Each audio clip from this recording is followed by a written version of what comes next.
언제나처럼 오늘 하루에 있었던 정치 뉴스 여러분들께 말씀드리고요. 또 함께 생각해보는 뉴스 인앤아웃인데요. 오늘도 여러분이 너무 좋아하시는 축구 전문 아나운서 이우영 아나운서와 함께하겠습니다. 안녕하세요. 안녕하십니까. 오늘 정면승부 4부에 말도 못해요. 정면승부 4부에 전략 공천이자 사천 받은 아나운서 이우영입니다. 맞아요. 네. 아유. 오늘 참 점심 먹었죠? 네, 먹고 왔습니다. 누구랑 먹었어요? 저 혼자 집에서 먹었습니다. 그죠? 네. 항상 보니까 뭐 밖에서 먹을 때도 혼자 하더라고. 네. 아무도 이우영 아나운서랑 점심을 같이 먹자는 사람이 없죠. 그렇죠. 네. 그래가지고 사실 제가 여러분한테만 비밀리에 말씀드리는 건데 이우영 아나운서가 이렇게 맨날 혼자 먹고 이러다가 내가 이게 정말 시간은 많고 뭐를 해야 되나, 내가 제일 잘할 수 있는 게 뭔가 생각해가지고 하는 게 뭐냐면 축구, 또 축구와 관련한 유튜브입니다. 그러니까 여러분들이 좀 많이 도와주시고 관심을 좀 가져주시는 게 또 이우영 아나운서의 길을 살려주는 것이 아닌가. 그래서 이렇게 말씀하시면 제가 마치 홍보를 부탁드린 것처럼. 부탁 안 했어요? 네. 아니 이따가 잘해줘야 돼요. 네, 알겠습니다. 축구 전문이니까. 네. 이렇게 또 제가 전략 공천을 받았으니까. 그렇죠. 네. 교수님의 사천인가요, 그러면? 그렇죠. 네. 네. 아니 잘해줘. 이게요, 여러분이 진짜 농담이 아니라 이우영 아나운서의 축구에 대한 애정이 엄청납니다. 본인이 하는 것도 좋아하고 보는 눈도 예리하고 오죽했으면 유튜브까지 하겠어요. 그러니까 이 오늘 4부로 여러분이 굉장히 기대해 주시면 그게 너무 좋아한다. 31일 새벽 1시죠. 네. 야, 이우영 아나운서 딱 보기 좋은 시간이네. 저 퇴근하고 집에 가서. 그렇죠. 맥주 한잔 먹으면서. 네, 씻고 나와서. 그 집에서 시간. 굳이 안 봐도 되는. 네, 그렇죠. 이야. 그런데 어떻게 될 것 같아요? 또 무슨 부야? 이건 또 이제 4부에서. 네, 4부에서. 예, 그렇죠. 워낙 우리 선수들이 그냥 일치월장하고 그냥 동에서 번쩍 서에서 번쩍 해가지고 축구 보기가 무서워요. 네. 예. 자, 참 그 얘기해야죠. 여러분 궁금증, 특히 4부에 집중적으로 궁금한 것이 계시면 우물정 0945 샵 0945로 문자를 보내주십시오. 그러면 제가 여러분 그 의견을 대신 여기 있는 축구 전문 아나운서 이우영 아나운서한테 물어보든지, 아니면 우리 축구 전문가 또 나와 계시니까 그분한테 물어보든지 하겠습니다. 짧은 문자 50원, 긴 문자 100원의 유료 문자고요. 자, 오늘 또 준비되어 있는 더불어민주당 서영교 최고위원, 그리고 윤석열 대통령과 과거에 상당히 그 멘토까지 불렸던, 본인은 부정합니다만, 신평 변호사, 이분들께 또 여쭤볼 것이 있으면 저한테 문자를 보내주세요. 그럼 제가 여러분 대신 물어보겠습니다. 다시 한번 말씀드리지만 짧은 문자 50원, 긴 문자 100원의 유료 문자임을 말씀을 드립니다. 그리고 오늘 우리가 패션 코드가 비슷하다는 얘기가 있는데, 그래서 내가 지금 이걸 이렇게 벗어야 되나 별 생각을 다 했는데 벗어도 비슷한 색깔에서 제가 그냥 입고 있는데 아주 오늘 기분이 안 좋습니다. 네, 제가 요즘은 정면승부 때문에 옷 색깔을 고르는 데 있어서 참 신중을 기하고 있습니다. 그렇죠. 근데 그 색깔도 딱딱하다가는 아니요. 이게 더불어민주당 색깔이 세 색깔로 일어나가지고 옷 입는 게 보통 힘든 게 아니에요. 네. 자, 오늘 어떤 얘기부터 하죠? 네, 정신 차리고, 네. 뉴스 정면승부. 정신이 원래 앞에 얘기하다 보면 혼미해져요. 네, 인앤아웃 시작해 보겠습니다. 첫 번째 소식은 윤석열 대통령과 한동훈 비대위원장의 오찬 소식인데요. 윤석열 대통령과 국민의힘 한동훈 비대위원장 오늘 용산 대통령실에서 오찬을 함께 했습니다. 이 자리에서는 윤 대통령이 윤지욱 국민의힘 원내대표도 초청을 했고요. 용산 집무실에서 2시간 40분간 오찬 차담을 함께 했다라고 합니다. 또 이관섭 비서실장, 한호섭 정무수석, 이도훈 홍보수석 등도 함께 했다고 하는데요. 지난 23일에 충청남도 서천 특화시장 화재 현장에서 함께 만나서 상경한 이후 엿새 만입니다.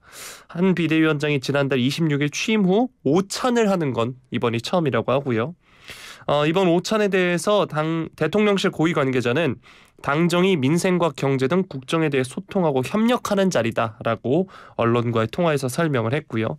한 위원장도 오늘 여의도 당사에서 기자들과 만나서 대통령과 여당 대표가 오찬하는 것은 이상한 일이 아니다. 민생에 관한 이야기 잘 나누고 오겠다라고 말을 했습니다. 공천과 관련한 이야기 나눌 것인지라는 기자들의 질문에는 공천은 당이 하는 것이다 라고 설명을 했고요. 한 위원장에 대한 대통령실의 사퇴 취지 요구가 있었던 것으로 알려진 지난 21일 회동 당사자들이 오늘 다시 모인 셈인데요. 이번 회동은 국민의힘 공천, 또 김건희 여사 명품 가방 수수 의혹 대응 등을 놓고 정면 충돌했던 윤 대통령과 한 위원장이 직접 만나 대화하는 모습을 통해 세간의 우려를 불식시키려는 의도에서 마련됐을 것으로 지금 풀이가 되고 있습니다. 사실 지난 서천시장에서 만났을 당시에 정치 현안에 대한 이야기는 오가지 않은 것으로 알려져서 일시적인 봉합이라는 분석이 제기된 바 있는데요. 오늘 만남에서 윤 대통령은 국민이 체감할 수 있는 민생 개선을 위해 당정이 배가의 노력을 해야 한다라고 하면서 당정 협력을 강조를 했고요. 또 주택 문제, 철도 지하화를 비롯한 교통 문제 등 다양한 민생 현안을 심도 있게 논의했다고 합니다. 뿐만 아니라 중대재해 처벌법 확대 시행과 관련해서 영세 사업자들이 어려움을 겪지 않도록 국회에서 협상을 이어가기로 했다고 하고요. 또 최근 잇따르는 정치인 테러에 대한 우려도 표명했다고 합니다. 각종 민생 현안에 대해서 논의를 했다고 하고 제가 앞서서 말씀드렸다시피 정치인 테러에 대한 우려도 표명했다고 하는데 윤 대통령의 언론사와의 대담 혹은 김 여사 명품백 의혹과 관련해서는 두 사람이 어떤 이야기를 주고받았을지가 조금 주목이 되고 있는데 이 소식 뉴스인 부탁드리겠습니다. 그런 얘기는 절대 안 나왔을 거예요. 자, 퀴즈 들어갑니다. 반말은 누가 들어요? 새가 듣죠. 그렇죠. 그리고 단말은 쥐가 듣죠. 네. 예, 우리가 여기서 지금 알 수 있는 건 쥐가 야행성이 아니라 주행성이구나 이런 거죠. 예, 반말은 쥐가 듣고 낱말은 새가 듣죠. 존댓말은 누가 듣나요? 존댓말은 우리 모두가 듣습니다. 네. 예. 제가 그랬죠. 항상 이 사람은 순발력으로 살아야 된다고 네. 제가 말씀드렸는데 이게요. 만일 이런 얘기를 했다면 진짜 쥐나 새나 둘 중에 하나 들어요. 예? 그래가지고 만일 이런 얘기를 했다면 이 얘기는 반드시 새 나가게 돼 있습니다.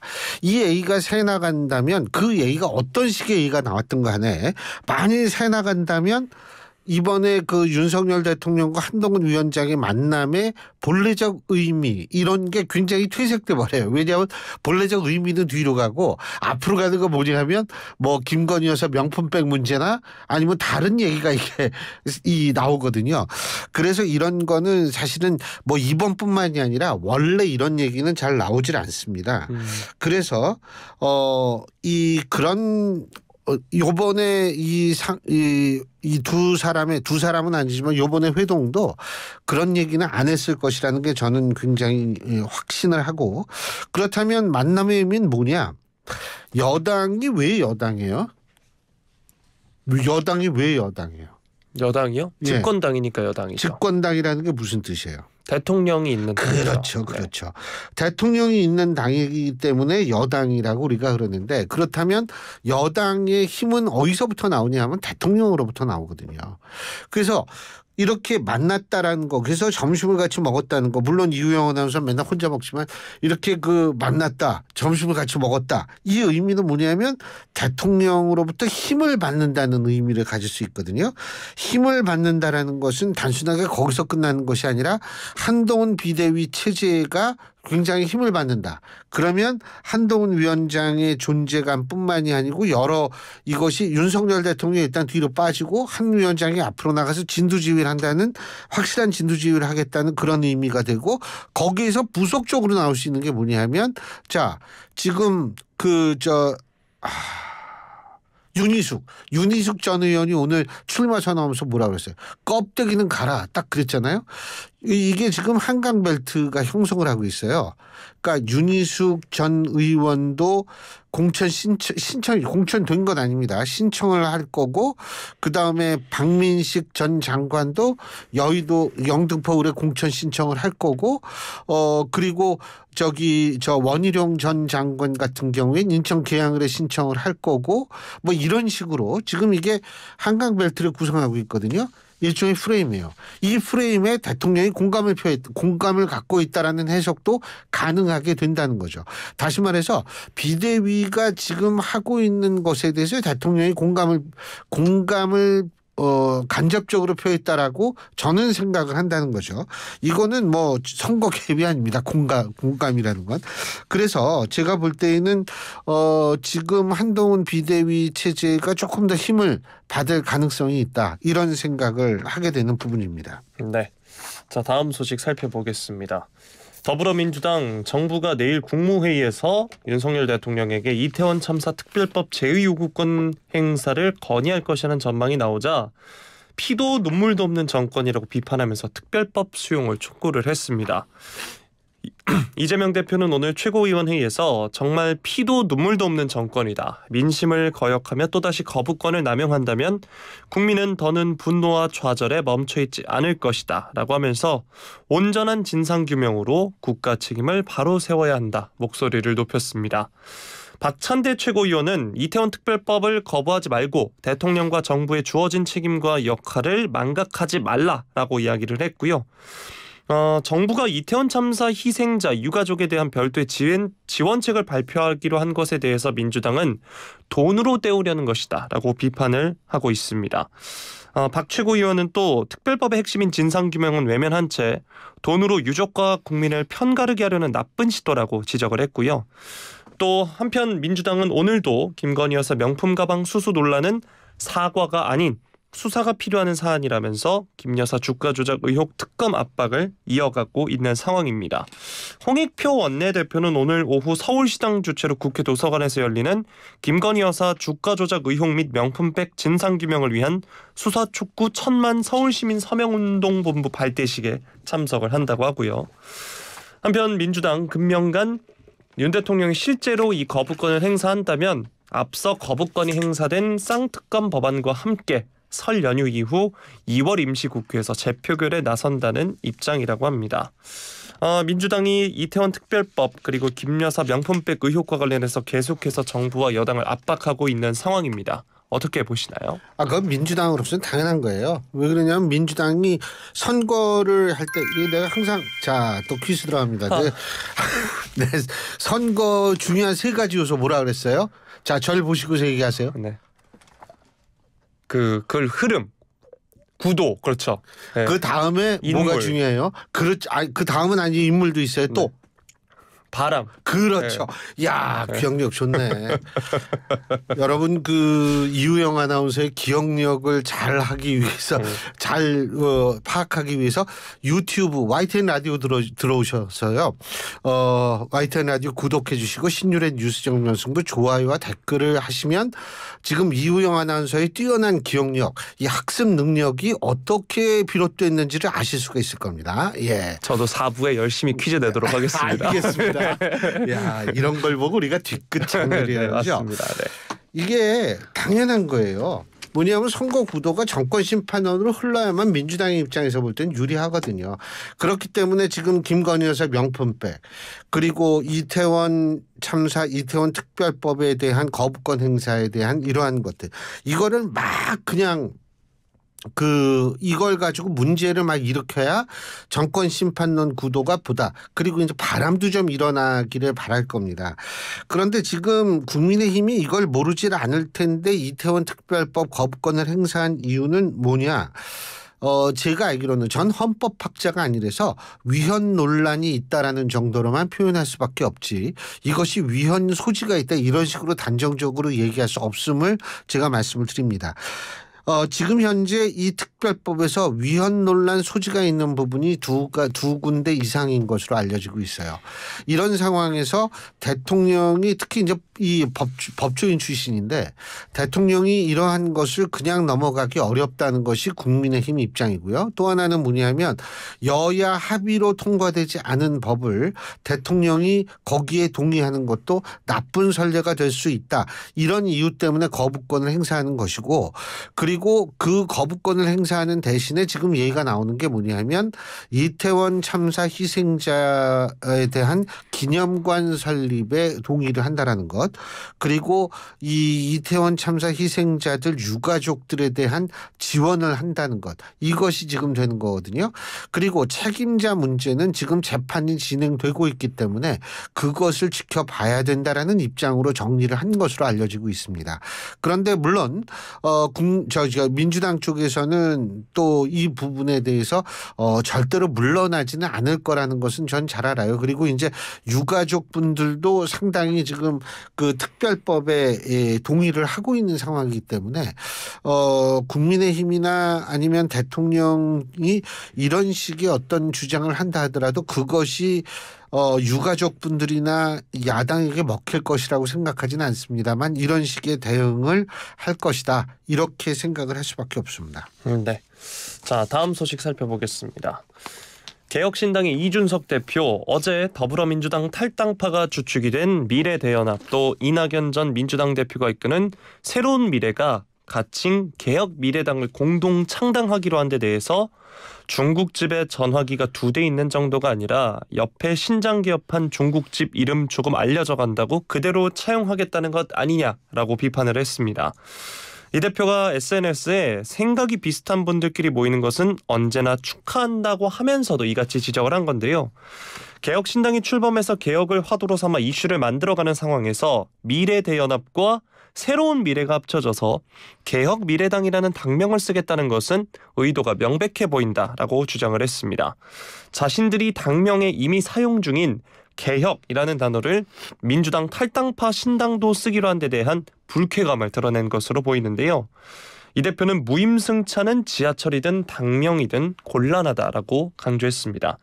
이게 앞서서 개혁신당이 65세 이상 노인 지하철 무임승차 혜택을 없애고 대상자들에게 연간 12만 원 선불형 교통카드를 지급하겠다는 공약을 발표한 바 있는데요. 이 대표가 오늘 오후 망원시장에서 개혁신당이 가고자 하는 방향성에는 대체로 동의하지만 개혁신당에 바로 합류할 수 없다는 의미가 사실 좀 이질적으로 들리긴 한다. 그런 부분에서 오해가 없게 설명이 좀 있었으면 좋겠다라고 이야기를 했고요.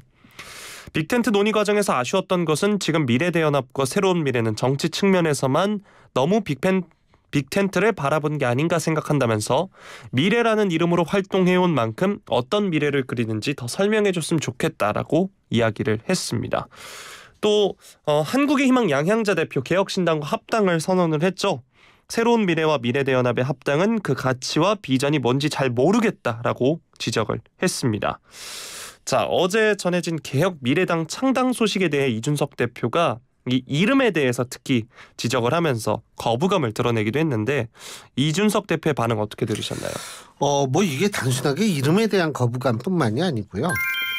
사실은 이낙연 전 대표가 인천 계양 여기 출마해야 된다라고 얘기하는 것 자체가 뭐냐 하면 이 기싸움 성격이 있었거든요. 기싸움이 진작부터 시작이 됐다 이런 거고요.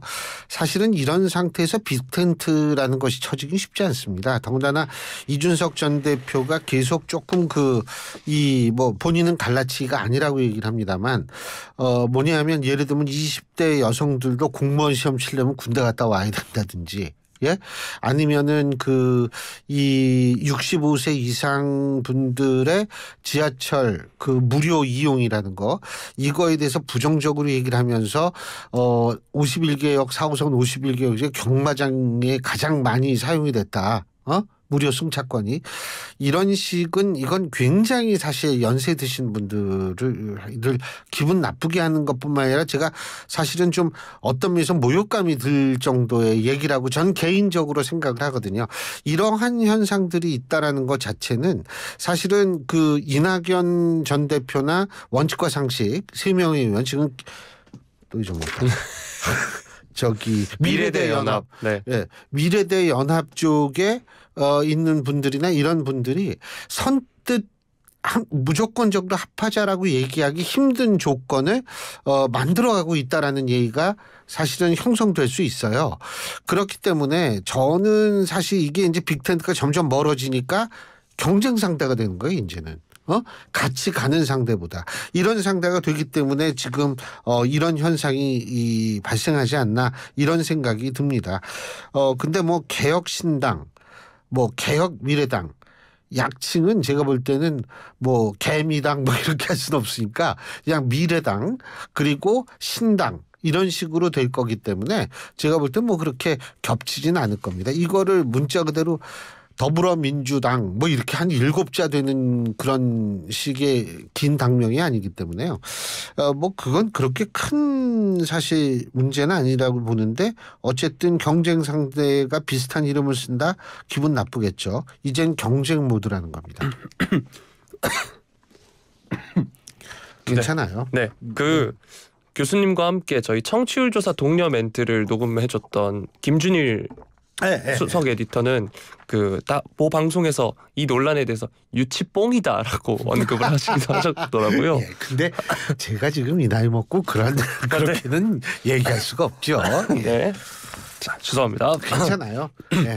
자, 이어서 다음 소식 살펴보겠습니다. 국민의힘에서 왜 젊은 사람이 이렇게 기침을 해요? 담배도 안 피는데? 기침은 그런 거예요? 예, 알겠습니다. 예. 우리 모두의 것이니까요. 그렇군요. 자, 국민의힘에서 더불어민주당의 주류 세력인 86세대를 겨냥한 출마 선언이 잇따르고 있습니다. 이 소식 살펴볼 텐데 한동훈 비대위원장 수십 년간 특권을 누린 이들을 청산해야 한다. 일찌감치 운동권 심판론을 이번 총선 구도로 설정을 했죠. 운동권을 대상으로 한 이른바 자객공천이 현실화할 가능성이 커지고 있다는 분석이 나오고 있습니다. 한 위원장이 오늘 비대위 회의에서도 국민의힘은 이번 총선에서 운동권 특권 정치의 심판을 시대 정신으로 말한 바 있다라고 거듭 강조했습니다. 민주당은 이제 경제 민생론을 들고 나왔는데 이에 대해선 부동산 실패와 국가 채무를 무한정 늘리며 경제를 망친 주범들이다라고 비난을 한 뒤 국민이 동감하지 않을 것이라고 했고요. 자기 손으로 땀 흘려서 돈 벌어본 적 없고 오직 운동권 경력 하나로 수십 년간 기득권을 차지하면서 정치 무대를 장악해온 사람들이 민생 경제를 말할 자격이 있는지 묻고 싶다라고 지적을 하기도 했습니다. 국민의힘의 이러한 기조 속에 여권 인사들은 이 86 정치인들의 텃밭으로 여겨지는 지역구에 속속 도전장을 던지고 있는데요. 일단 국민대 총학생회장 출신인 윤건영 의원의 지역구인 서울 구로구 을에는 오늘 태영호 의원이 출마 의사를 밝혔고요. 옆 지역구인 구로구 갑에는 전국 대학생 대표자 협의회 초대 의장 출신인 4선 중진 이인영 의원이 민주당에 있는데 YTN 앵커 출신 국민의힘 영입인재 호준석 대변인이 도전장을 냈다고 합니다. 또 전대협 3기 의장을 지낸 임종석 전 문재인 대통령 비서실장이 출마를 준비 중인 서울 중 성동갑에는 여당 내 경제통 윤희숙 전 의원이 어제 출마 선언을 했고요. 또 서울 영등포 을에는 검사 출신인 박민식 전 국가보훈부 장관이 3선 김민석 의원과 대결을 준비 중입니다.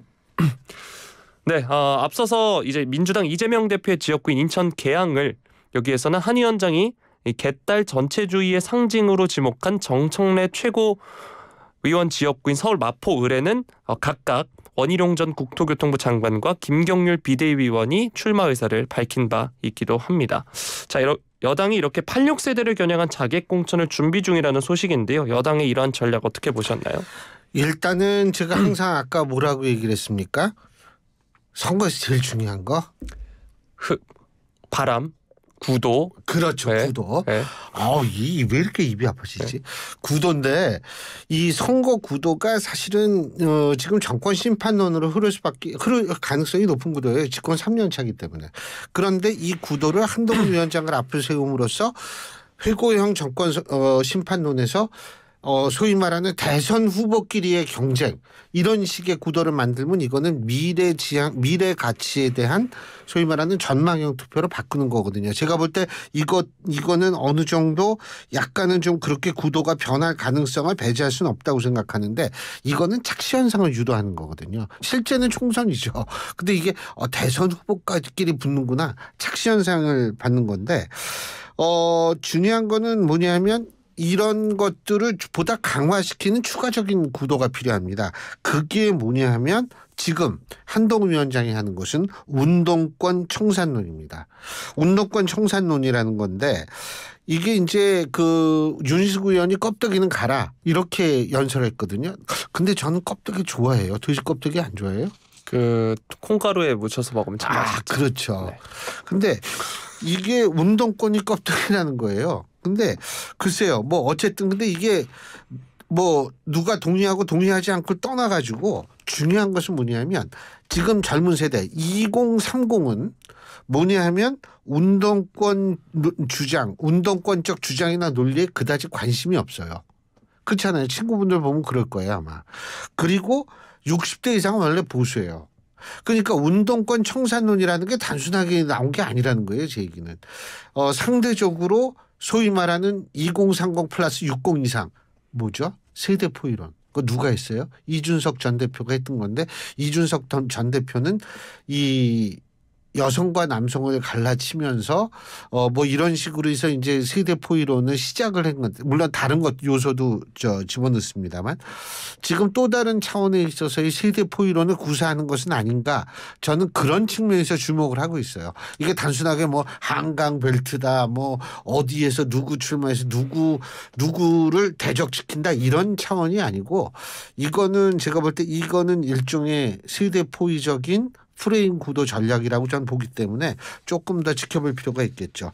자, 오늘 여기까지 하고요. 네. 예, 이따 4부에 어디 봅시다 한번. 예, 저 여러분 4부 좀 많이 기대해 주십시오. 우리 이유영 아나운서 이 축구 전문 아나운서로서의 오늘 실력을 마음껏 뽐낼 수 있는 그런 거니까요. 좀 많이 기대해 주시겠습니다. 제가 예. 미리 말씀드리자면 예. 전문가는 아닙니다. 아, 네. 전문가죠. 네. 그 정도면. 아닙니다. 전문가예요. 잠시 후에 뵙겠습니다. 어른 얘기하는데 자꾸 끼지 마시고. 고맙습니다.